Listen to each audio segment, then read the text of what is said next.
voted illegally in Georgia.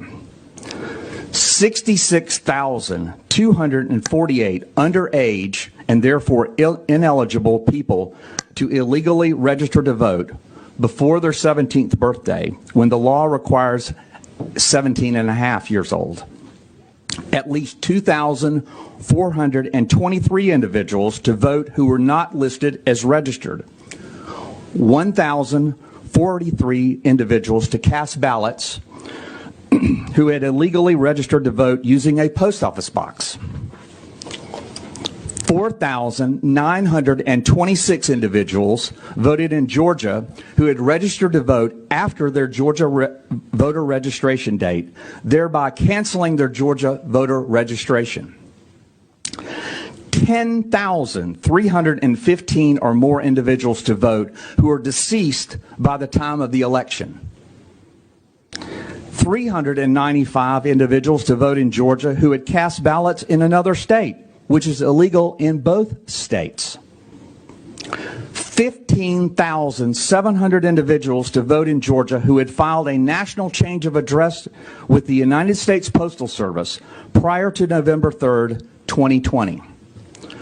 40,279 individuals to vote who had moved across county lines at least 30 days prior to Election Day and who had failed to properly re-register to vote in their new county after moving, also in violation of Georgia law.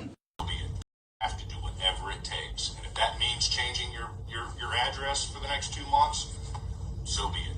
I'm doing that. I'm moving to Georgia. Can a ballot really be counted more than once? Here is your answer from Coffee County, Georgia.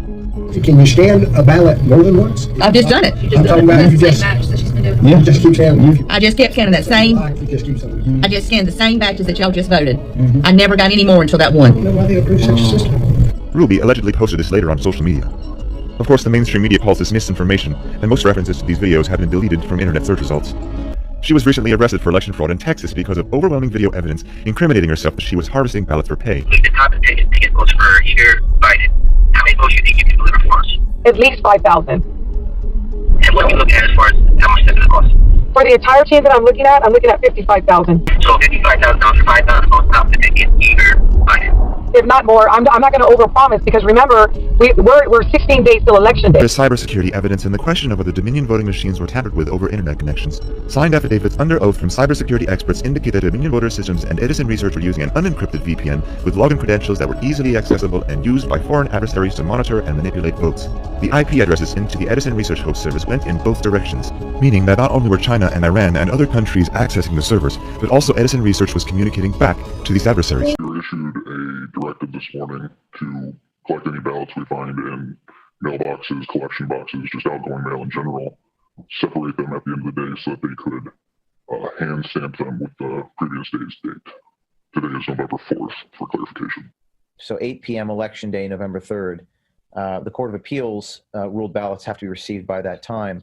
And what were you told? To separate them today so they could mark them with yesterday's date and send them through the express system to wherever they needed to go. This appears to be an attempt to circumvent Michigan law and allow late votes.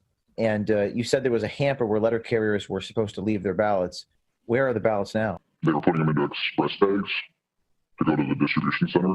In regards to a hamper, there's a standard hamper that all letter mail is supposed to go to, and they had a tub next to it that we were supposed to put any ballots collected today into. Came forward.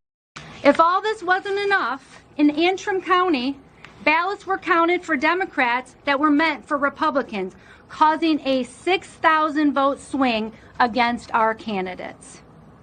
The county clerk came forward and said tabulating software glitched and caused a miscalculation of the votes. Since then, we have now discovered that 47 counties use this same software in the same capacity. Antrim County had to hand count all of the ballots, and these counties that use this software need to closely examine their results for similar discrepancies. The people of Michigan deserve a transparent and open process.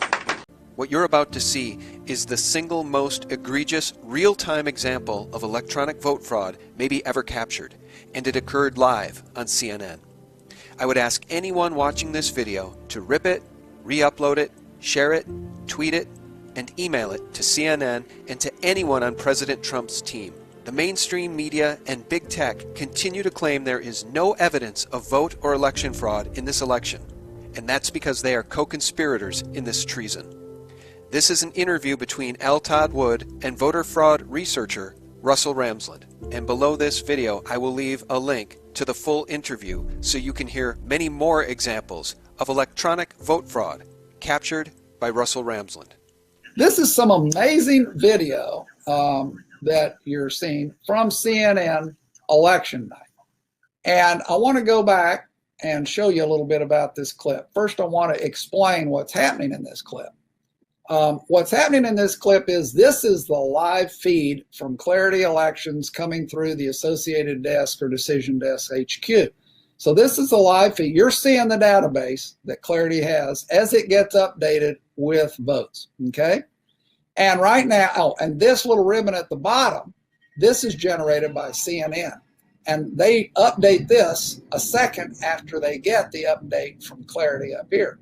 So let's just look.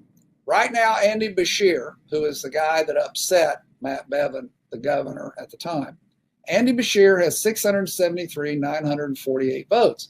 That ties to what the ribbon from CNN says. Same thing with Matt Bevin, 662,235. 662,235.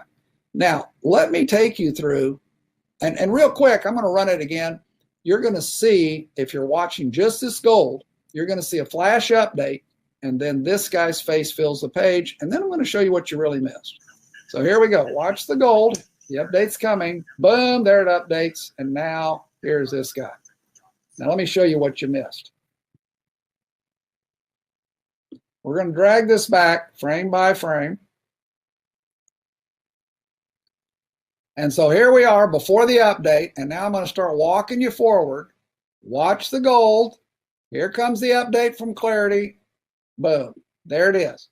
So now the update, Andy Beshear has 674,508 votes.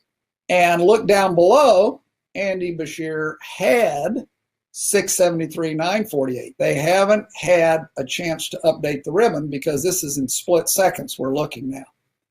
So Andy Beshear has just gained 560 votes. That makes sense. That's what happens as more votes come in, right? Let's look at Matt Bevin. He now has 661, 675. But look down below. He did have 662, 235. At the exact same second that Andy Beshear has gone up 560 votes, Matt Bevin has gone down 560 votes. This is vote switching in the computer. And by the way, between the 560 gain and 560 loss, you have just seen 25% of the loss amount of this race happen in front of your very eyes. Isn't it true that to the 2020 election, Twitter had weekly meetings with not just the FBI, with DOJ, with DHS, with DNI to conduct this unconstitutional censorship by surrogate? We know that because of the Twitter files, correct? Correct. And it was not just meetings, not just censorship of stories like the Hunter Biden laptop story. We also now know that the FBI paid Twitter over $3.4 million of taxpayer funds to censor these stories before the 2020 election. Is that correct? That money was paid. Twitter confirmed that. And the Twitter files are just the tip of the iceberg because there's so much more. There was a corrupt revolving door at the highest levels between the FBI and Twitter. Look no further than Jim Baker, former general counsel at the FBI, who helped unlawfully investigate Donald Trump in the 2016 election. Are you aware that according to polling, of the people that were made aware of the Hunter Biden laptop story, 53% would have changed their vote, including 61% of Democrats. This is the definition of election meddling, and it's the definition of election meddling by the FBI on behalf of Democrats, paid for by the U.S. taxpayers. It's collusion, it's corruption, and it's unconstitutional.